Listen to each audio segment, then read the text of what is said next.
후서 2장 13절부터 17절 말씀으로 마땅히 하나님께 감사하십시오 라는 제목으로 함께 은혜 나누겠습니다. 미국의 어떤 농부가 교통사고로 인해서 병원에 입원하게 되었습니다. 치료를 받고 이제 점점 몸이 좋아져서 조만간 집으로 돌아갈 수 있겠다는 좋은 소식을 듣게 됩니다. 그런데 이상하게 이제 다 회복이 돼서 집에 돌아갈 때가 되었음에도 불구하고 이 사람이 점점 더 아프기 시작을 합니다. 이리저리 사진을 찍어보고 아무리 검진을 해봐도 별 이상은 없는데 이 사람은 점점 시들시들 알아가고 힘들어져 갑니다. 그러더니 급기야 이 환자가 죽고 말았습니다. 병원 측에서는 도무지 그가 죽은 이유를 찾을 수가 없어서 난감해하고 있었습니다. 그러다가 그의 침대에서 그가 기록한 일기장, 노트를 발견하게 되었는데 거기 그렇게 기록된 것이 보였습니다. 돌아가도 반겨줄 사람 하나 없는 나의 집은 고된 일과 고독과 외로움뿐. 차라리 나는 여기서 죽는 것이 더 낫겠다. 갈 곳이 없는 사람, 정말 불행한 거죠. 돌아갈 곳이 없다는 것은 참 비참한 일이라고 생각이 듭니다. 우리 육신에 돌아갈 곳이 없는 것도 비참하고 힘든 일이지만 영원히 돌아갈 곳이 없는 것은 더 큰 문제일 것입니다. 명절하면 돌아가는 날이기도 하죠. 가족들을 찾아, 또 친지를 찾아, 또 부모님을 찾아, 고향을 찾아 돌아가는 명절입니다. 우리는 이런 명절들을 보낼 때 우리에게는 영원히 돌아갈 우리의 본향이 있다는 것을 잊지 말고 기억했으면 좋겠습니다. 우리 민족에게는 다시 시작할 두 번의 기회가 있는 것 같아요. 신정 1월 1일에 우리가 결단하고 새해를 시작하잖아요. 한 달쯤 되면 우리의 믿음도 우리의 의지도 약해지고 다시 옛날로 돌아가는 것을 하나님이 감안하셔가지고 다시 한번 결단하고 결심하라고 구정을 주었다는 그런 생각이 듭니다. 또 다시 시작된 새해 주님께서 베푸시는 은혜와 축복으로 승리하시기를 바랍니다. 흔히 설날하면 여러분은 뭐가 생각나세요? 떡국 먹는 날, 세배, 물론 뭐 설빔이 생각나기도 하겠지만 또 덕담 뭐 이런 것들이 생각이 나죠. 떡국을 가리켜서 첨세병이라고 한답니다. 이것은 나이를 한 살 더 먹는 떡이다 라는 그런 의미라고 하죠. 좋든 싫든 설날이 되면 떡국 먹으면서 나이를 한 살 더 먹게 되어 있는 거예요. 나이 먹는 게 참 한스럽게 여겨지시는 분들도 계시겠지만 그만큼 주님 만날 날이 가까워졌다는 것에서 위로를 삼으시기 바랍니다. 저도 이제 참 아주 진짜 중년이 되어 있더라고요. 어느새 금방 옷이 넘은 줄 알았더니 이제 벌써 옷이 중반이 돼서 야 참 나도 이렇게 시간이 빠른데 우리 어르신들은 얼마나 시간이 빨리 갈까 이런 생각도 좀 하게 됐습니다. 또 설날하면 세배가 생각나요. 세배. 아마 우리 학생들, 청년들은 잘 모르겠지만 어쨌든 학생들은 세배 때, 설날은 세배 때문에 기다리는 사람 많이 있을 거예요. 오랜만에 만난 가족들한테 세배하면 세뱃돈 챙겨주잖아요. 조선시대는 그랬다 그래요. 세뱃돈에 봉투를 넣어서 주는데 거기다가 아예 그렇게 썼답니다. 책값, 붓값 뭐 이렇게 아예 명시해가지고 세뱃돈을 줬다 그래요. 근데 요즘에는 뭐 그렇게까지는 안 하죠. 대신 많이 주기만 하라는 그런 마음이죠.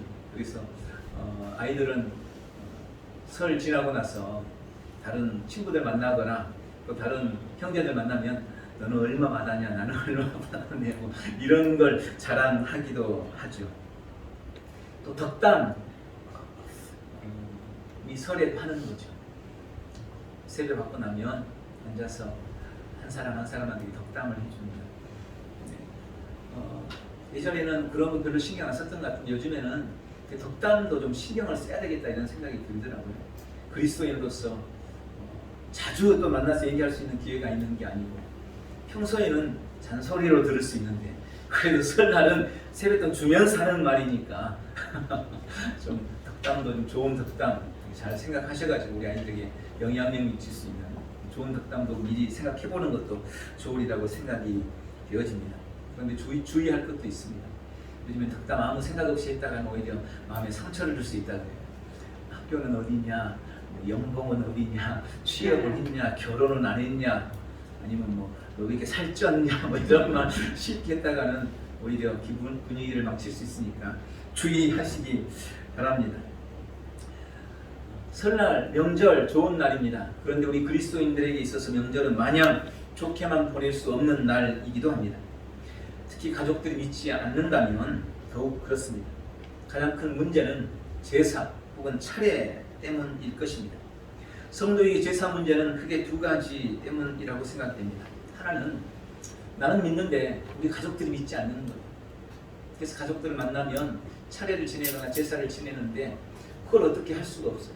그래서 옆에서 제사라도 돕거나 이렇게 하고 나면 나중에 좀 찜찜한 생각이 듭니다. 혹시 이것이 우상 숭배가 되지 않았나, 이런 일 때문에 명절이 불편하기도 하죠. 또 한 가지는 제사를 우상 숭배로 여겨서 제사하는 우리 가족들, 그들과 자꾸 불화가 생기는 거죠. 나는 제사 안 한다는 걸 왜 자꾸 제사를 하냐, 왜 절을 시키려고 하느냐, 이러면서 서로 다툼이 생기고 혹은 집안 어른들이나 가족들과 척을 지기도 하고 다투며 불화하는 경우가 있다면 그것이 과연 그리스도인으로서 또 옳은 태도인가, 바른 모습인가 하는 또 그런 문제가 생기기도 합니다. 보통 전통적인 제사, 차례는 세 가지 측면을 가지고 있다고 합니다. 첫째는 조상들에 대한 감사의 마음으로 조상의 뜻을 기린다는 효의 측면이 이 제사 안에, 차례 안에 있습니다. 또 한 가지는 가족 공동체, 공동 유대를 결속시킨다는 공동체 의식의 측면이 이 명절, 차례나 이런 제사에 담겨 있습니다. 그리고 세 번째는 조상의 귀신이 후손을 지키고 보살핀다는 미신적이고 기복적인 종교의식적인 측면이 이 제사 안에 있습니다. 문제는 이 세 번째인 거죠. 우리 그리스도인들에게. 부모님과 만나고 또 조상의 어떤 은덕을 기리고 그분들의 뜻을 헤아리고 이런 건 사실 죄가 아니죠. 효적인 측면에서 부모님이 남긴 유지, 우리 조상들이 가졌던 어떤 좋은 유지들을 받드는 것은 잘못이 아니라고 생각합니다. 또 이런 명절을 통해서 함께 모여서 가족들 간의 우애를 다지고 가족 공동체로서의 결속을 다지는 것도 역시 좋은 일이라고 생각합니다. 그런데 문제는 세 번째인 거죠. 제사. 많은 사람들이 귀신한테 제사를 지낸다. 그리고 생각하기를 귀신은 조상들이 죽어서 귀신이 되고 우리가 그 귀신한테, 조상한테 제사 지냄으로 그들이 우리에게 은혜를 주고 우리를 잘되게 해주고 이런 생각들이 이 제사 안에 담겨 있는 것, 사실은 이것이 문제인 것입니다. 그래서 한국 교회는 추도 예배라는 형식을 통해서 선조들의 뜻을 기리는 효의 의미와 또 가족 공동체의 어떤 결속을 다지는 이런 유대 우애를 다지는 이런 일에 대해서는 적극적으로 장려를 하고, 다만 잘못된 제사, 조상이라는 이름으로 귀신하게 하는 그 제사를 하나님께 예배하고 하나님께 감사하는 기회로 삼는 추도 예배를 권장하고 있는 것입니다. 만약에 우리 가정이 추도 예배를 드리지 못한다고 할지라도 내가 성도라는 이유로 명절에 가족들을 만나는 것을 꺼리거나 피할 것이 아니라 더 적극적인 태도로 명절 모임을 주도하고 부모님께 효하는 기회로 삼고 또 가족들 간의 우애를 다지는 기회로 삼고 또 기회가 되는 대로 제사가 잘못됐다는 것, 실제로 우리 조상이 죽어서 귀신이 되는 것이 아니고 또 그 귀신이 와서 우리의 제사 밥을 얻어먹고 우리를 잘되게 해주는 것이 아니라는 이 상식적이고 합리적이고 과학적인 이야기들을 자주 할 수 있다면 아마 머지않아 우리 가정에도 좋은 의미의 제사가 아닌 추도 예배가 드려질 수 있지 않을까 하는 생각이 듭니다. 그냥 맹목적으로 당신들과 나는 종교가 다르니까 나는 제사 못 지내 하면서 반대하고 척을 지을 것이 아니라 제사는 내가 못 지낸다 하더라도 다른 의미로 명절을 통해서 우리가 누릴 수 있는 것들, 또 줄 수 있는 영향력을 준다면 아마 변화의 역사가 있지 않을까 하는 그런 생각이 듭니다. 자, 오늘 함께 읽은 이 말씀은 데살로니가 교회에 보낸 바울의 두 번째 서신입니다. 당시 만연했던 재림에 대한 잘못된 의식에 대해서 바울이 데살로니가 교회 성도들에게 하고 있는 권면의 말씀입니다. 저는 오늘 이 본문의 말씀을 통해서 설 명절을 보내는 우리에게 주님이 주시는 몇 가지 교훈으로 또 권면으로 묵상하고 말씀을 준비했습니다. 이 말씀의 은혜와 약속을 붙들고 명절 기간 승리하는 귀한 성도들 다 되시기를 축원합니다. 오늘 본문에 먼저 주님은 우리에게 바울을 통해서 마땅히 하나님께 감사하라고 권면하고 있습니다. 우리가 우리나라의 전통적인 제사가 잘못되었다고 할 때 가장 근본적인 이유는 마땅히 감사할 대상, 영광 받으실 대상이 잘못되었기 때문이라고 우리가 생각합니다. 우리의 감사의 대상은 우리 조상이 아닙니다. 물론 귀신은 더더욱 아닙니다. 우리 중에 그런 분들은 물론 없을 거예요. 사람이 죽어서 귀신이 되나? 이런 거. 예전에는 그렇게 주장하는 사람들이 있었어요. 여러분, 그러나 그것은 완전히 잘못된 겁니다. 사람이 죽으면 귀신이 되지 않아요. 귀신은 타락한 천사입니다. 사탄의 쫄개들이 이미 있어요. 사람이 죽어서 귀신이 되지 않습니다. 이건 잘못된 영적인 사고예요. 우리는 그렇게 절대로 생각해서도 안 되고 그런 잘못된 인식에 대해서 교정해 줘야 할 필요가 있는 것입니다. 그래서 우리가 흔히 조상에게 한다고 하는 감사, 제사는 절대로 우리 조상에게 하는 것이 아닌 거예요. 그건 악한 존재인 귀신에게 하는 것이 되고 맙니다. 그래서 모든 제사하는 것은 귀신과 교제하는 것이라고, 나는 너희가 귀신과 교제하는 자가 되기를 원치 않는다고 주님은 우리에게 분명하게 말씀하고 있는 것입니다. 우리의 감사의 대상, 우리의 영광의 대상은 오직 한 분 하나님이심을 믿으시기 바랍니다. 이번 명절에도, 이번 설날에도 우리의 감사의 대상은 오직 하나님 한 분이어야 하는 것입니다. 오늘 본문 속에는 왜 우리가 하나님께 감사해야 하는지 바울이 세 가지로 설명을 하고 있습니다. 첫 번째, 하나님이 처음부터 우리를 택하셨기 때문에 우리는 하나님께 감사해야 된다고 말씀하고 있습니다. 형제들아, 우리가 마땅히 하나님께 감사할 것은 하나님이 처음부터 너희를 택하사. 신앙생활을 하면서 많은 분들이 오해하는 것 중에 한 가지가 우리가 하나님을 선택했다고 생각합니다. 불교도 있고 천주교도 있고 다른 종교도 있는데 내가 기독교를 선택해서 교회에 나왔다, 이렇게 착각하는 사람이 있습니다. 말 그대로 이건 착각입니다. 여러분, 우리가 선택해서 교회에 오는 것이 아닙니다. 하나님이 우리를 택하셨기 때문에 우리가 교회에 나올 수 있었던 거예요. 성경은 그 부분에 대해서 명확하게 말씀하고 있습니다. 누구라도 성령으로 하지 않고는 예수님을 주라고 고백할 수도 없고 주님 전에 발을 들일 자도 없습니다. 하나님이 우리를 선택하신 것입니다. 주님이 우리를 선택하셔서 우리를 지명하여 부르셨습니다. 우리가 자격이 있거나 무슨 특별해서가 아닙니다. 아무 공로도 자격도 없지만 우리를 향한 하나님의 무조건적인 사랑으로 말미암아 우리를 지명하여 부르셨다고 성경은 분명히 말씀하고 있습니다. 학교 선생님이 나를 선택해주고 내 이름만 불러줘도 감사한데 하나님의 선택하심을 받았다는 것이 얼마나 감사한 일입니까? 하나님의 택하심을 받았다는 이 한 가지 이유가 오직 하나님께만 감사할 이유가 되는 것입니다. 우리는 우리를 택하신 하나님께 마땅히 감사해야 하는 것입니다. 두 번째, 왜 우리가 하나님께 감사해야 됩니까? 성령으로 우리를 거룩하게 하셨기 때문입니다. 성령의 거룩하게 하심과, 여러분, 우리는 너나 할 것 없이 더럽고 추합니다. 저도 마찬가지. 제가 여러분 앞에 그래도 그럴듯하게 입고 이렇게 강단에 서서 목사라는 직임 가지고 말씀을 전하고 있으니까 좀 괜찮아 보이죠? 아닌가요? 그렇게 보일 수 있어요.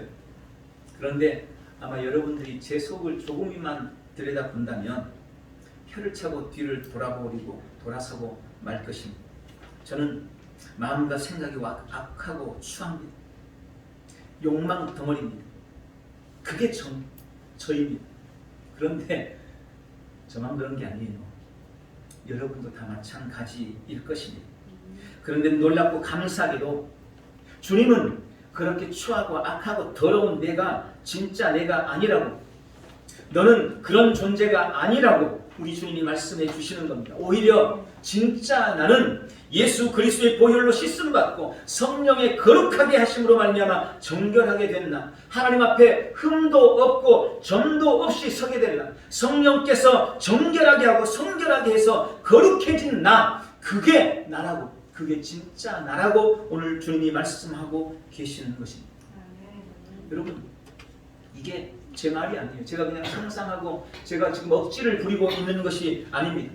로마서 8장 1절 2절은 말씀합니다. 그러므로 이제 그리스도 예수 안에 있는 자에게는 결코 정죄함이 없나니 이는 그리스도 예수 안에 있는 생명의 성령의 법이 죄와 사망의 법에서 너를 해방하였음이니라.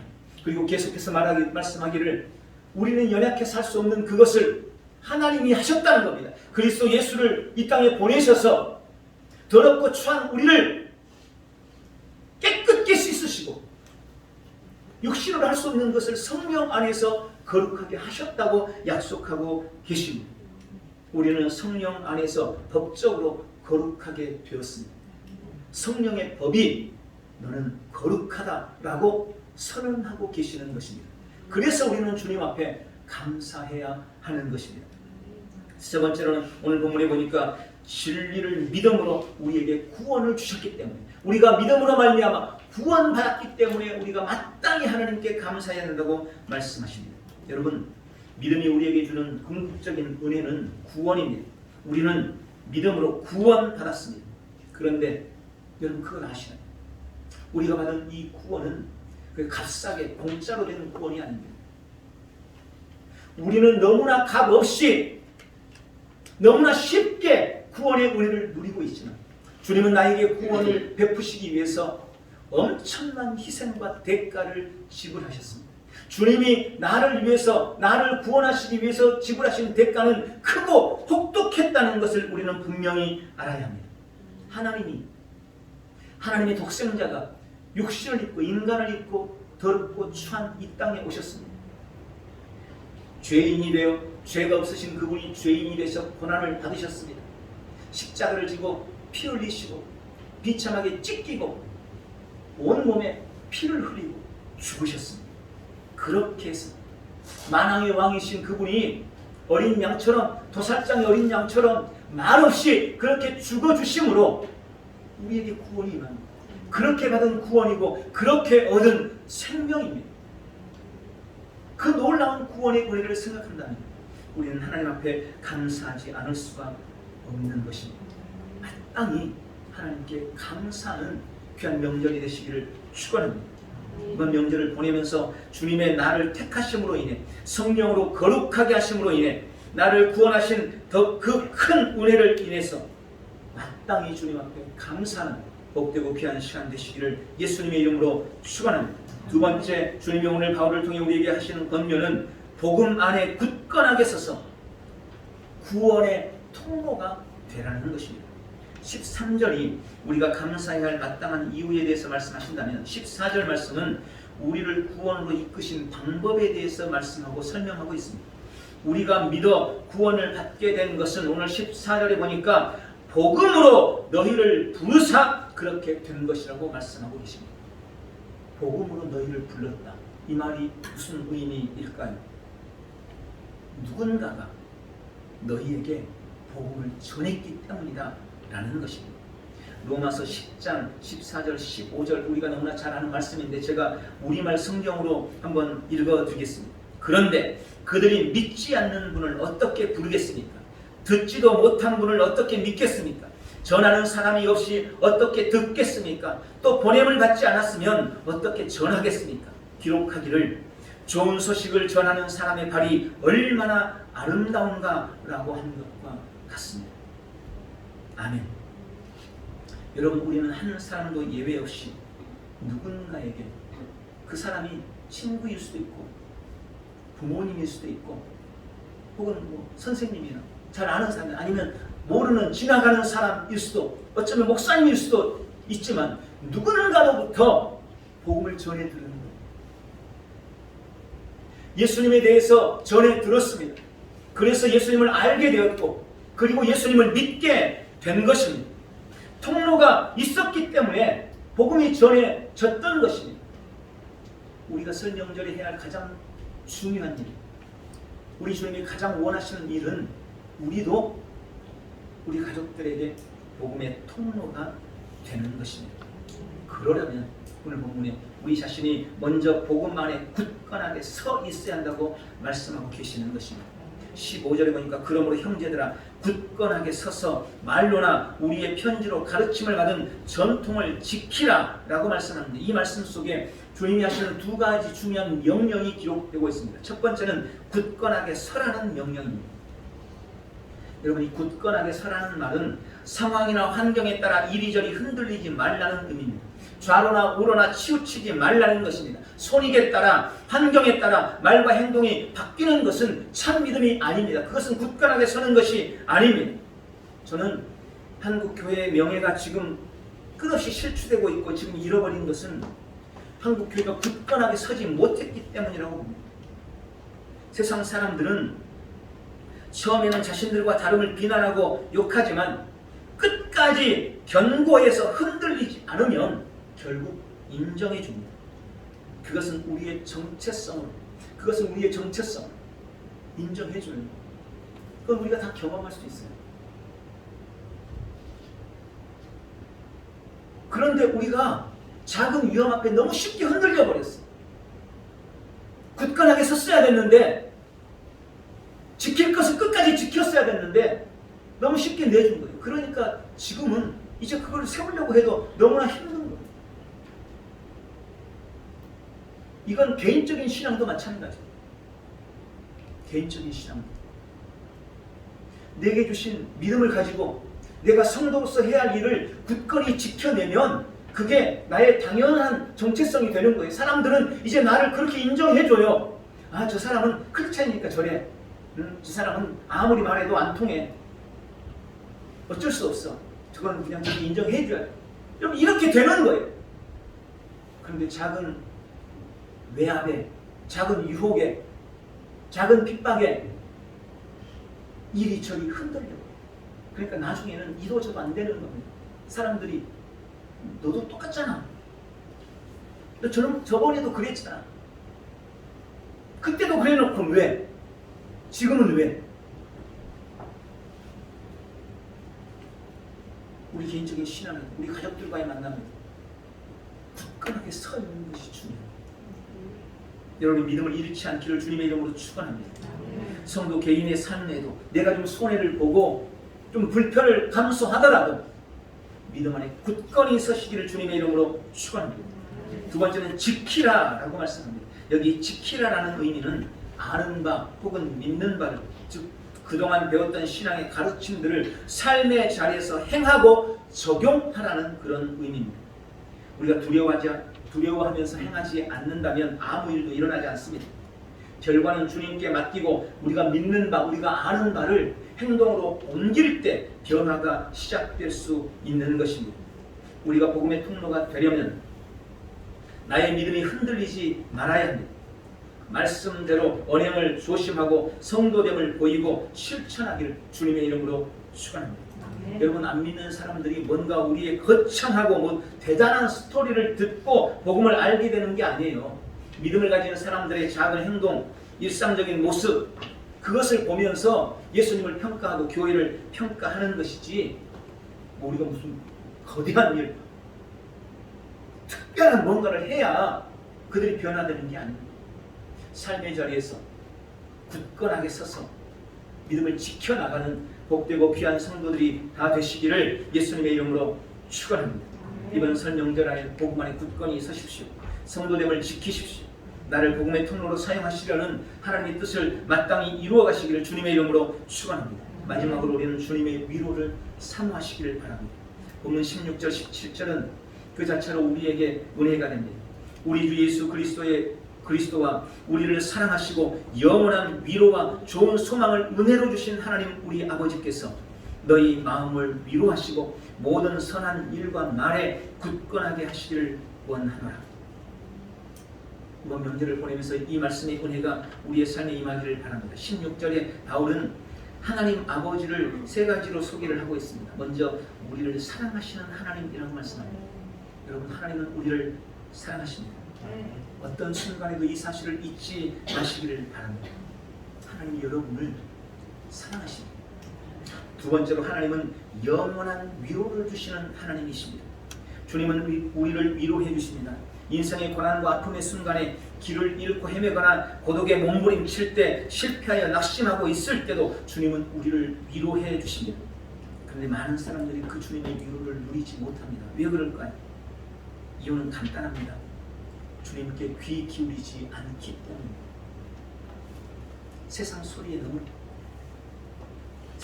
너무 큰 거예요. TV 소리가 너무 커요. 세상 유혹이 너무 커요. 다른 사람의 소리가 너무 커요.